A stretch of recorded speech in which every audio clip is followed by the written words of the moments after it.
안녕하십니까. 2024년 2월 22일 저녁 김경국TV 시작하겠습니다. 민주당 공천이 지금 역대 유례없는 사천으로 진행되면서 당 안팎에서 이재명 대표에 대한 성토가 빗발치고 있습니다.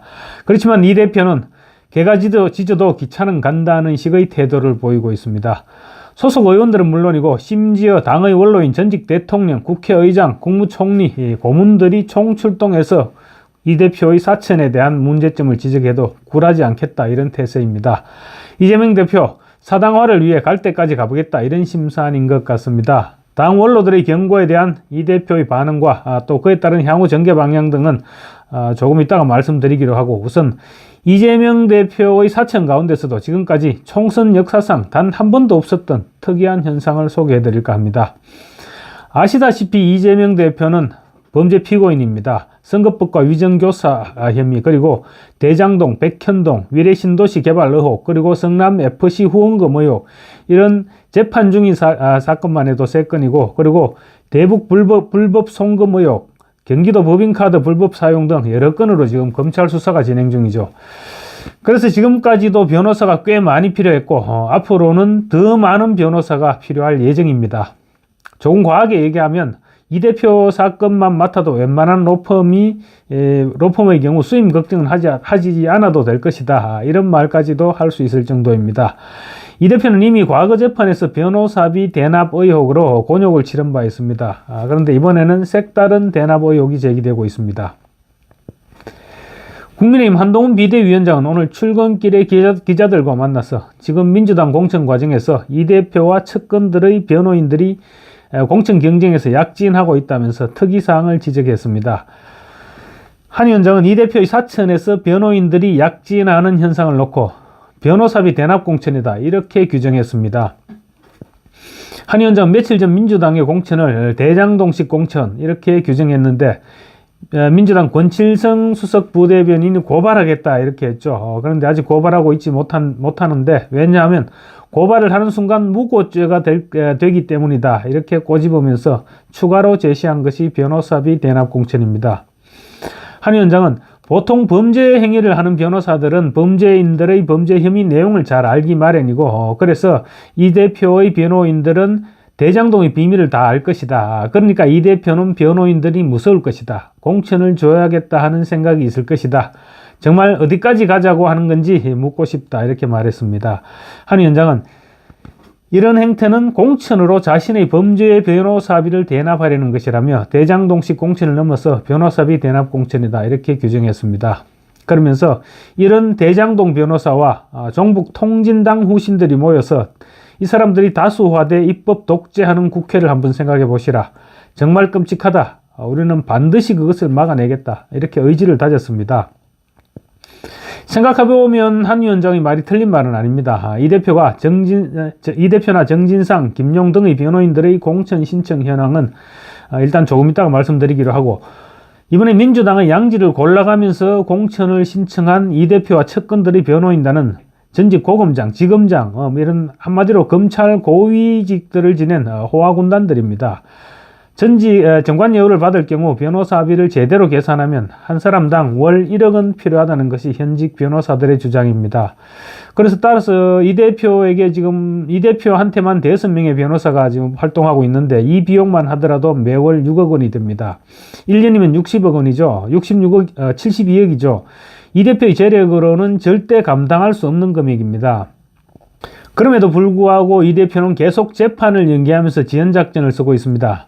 변호사비를 생각하면 하루라도 빨리 끝내야죠. 그런데 이 대표는 정반대입니다. 돈은 얼마든지 들어도 좋으니 시간만 끌어달라, 이렇게 변호사들에게 요청할 수 있는 재력가도 물론 아니죠. 그래서 어떤 식이 될지는 모르겠지만 변호사 비용은 걱정하지 않는다, 이런 생각으로 볼 수 있을 것 같습니다. 그래서 변호사비를 주는 대신 공천의 편의를 봐주려 하는 것이 아니냐, 이것이 바로 변호사비 대납 공천 주장의 요지입니다. 여러분들 들으시기에도 일단 타당성이 있어 보이지 않습니까? 앞으로 이 부분은 총선 이후에라도 분명히 짚고 넘어가야 될 것입니다. 한동훈 위원장은 20년 넘게 검찰에서 엘리트 검사로 활동했습니다.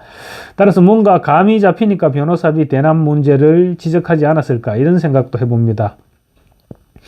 이들 변호인들이 이 변협의 수임료를 얼마로 신고했는지, 그리고 통상의 액수보다 터무니없이 작게 수임료를 받지는 않았는지, 그리고 정상적인 수임료를 계약했다면 수임료를 받은 근거가 있는지, 이런 것들을 분명히 확인해 봐야 될 것입니다.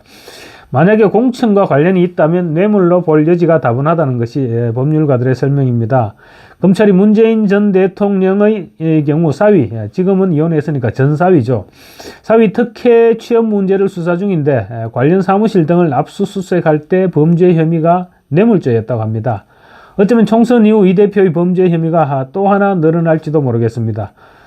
이재명 피고인의 변호인단은 지금 민주당 공천 과정에서 하나같이 양지에서 말 그대로 순항 중입니다. 1차 관문은 모두가 가뿐하게 통과했습니다.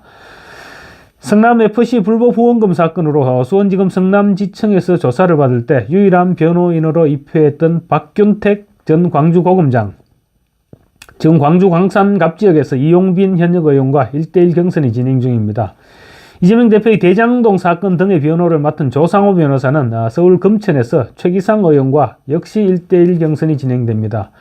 특히 조상호 변호사는 금천의 예비 후보로 등록한 상황임에도 불구하고 서울 중성동갑, 지금 임종석 전 청와대 비서실장이 공천을 준이 많이 하는 그 지역입니다.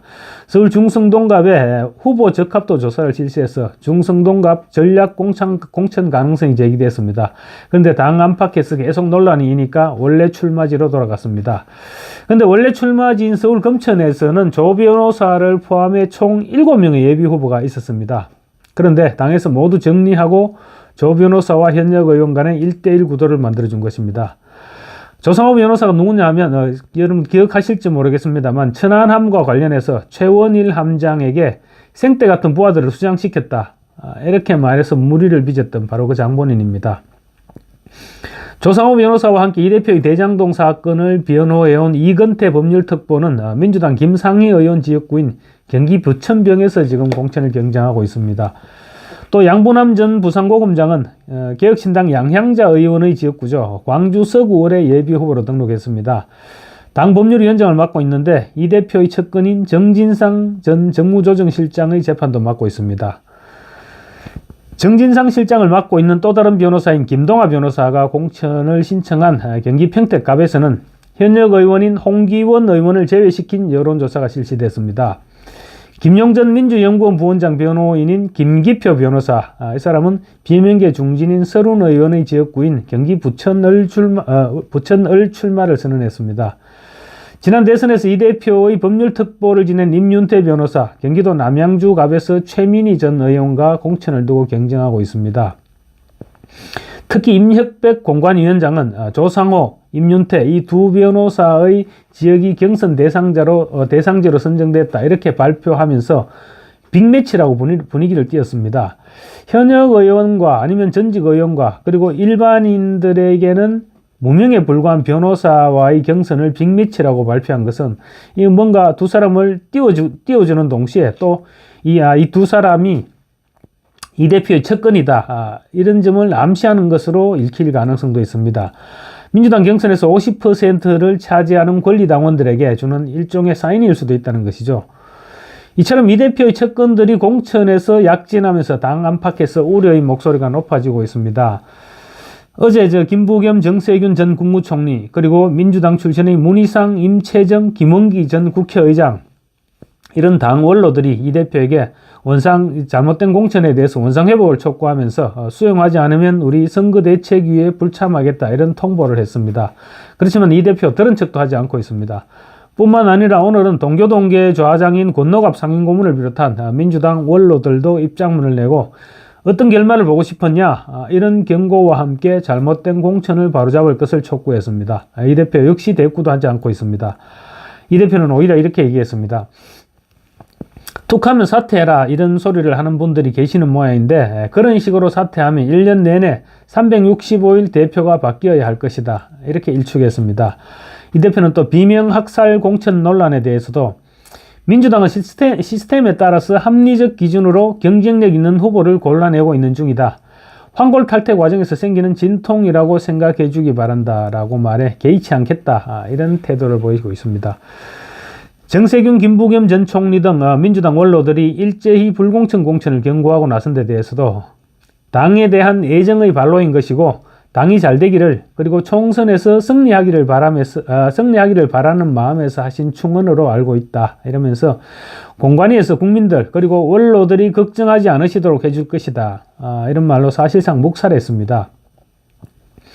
이 대표가 끝내 당 원로들의 경고를 무시하고 마이웨이를 선언한 것입니다. 그래서 전직 총리들과 국회의장단들을 비롯한 당 원로들이 선대위 불참을 넘어서 이재명의 민주당에 대한 지지를 철회할 가능성도 완전히 배제할 수는 없어 보입니다. 이 경우 민주당 원로들이 이낙연의 새로운 미래를 대안으로 검토할 것인지가 이제 최대의 포인트가 되겠죠. 다만 현 시점에서 지금 원로들이 민주당에 대한 지지를 철회할 경우 총선에서 패배할 것은 지금 자명해 보이는데 총선 패배 이후에 책임론에 지금 시달릴 가능성이 있습니다. 그래서 어떤 결론을 내릴지는 조금은 더 지켜봐야 될 것 같습니다. 문재인 전 대통령 역시 지금 친문 학살에 대해서 불만 가득한 눈으로 이재명 대표를 째려보고 있습니다. 그렇지만 문 전 대통령과 원로들이 민주당에서 사실상 쫓겨나가게 될 친문 세력을 어떻게 재정비할지 이런 부분은 아직은 조금 더 지켜봐야 될 것 같습니다. 이 대표가 이처럼 비명계와 원로들의 반발을 묵살하고 대표직을 고수하면서 총선을 주도하겠다 이런 입장을 분명히 하면서 민주당 공천 갈등은 한 치 앞도 바라볼 수 없는 그야말로 파국으로 치닫고 있는 것 같습니다. 감사합니다.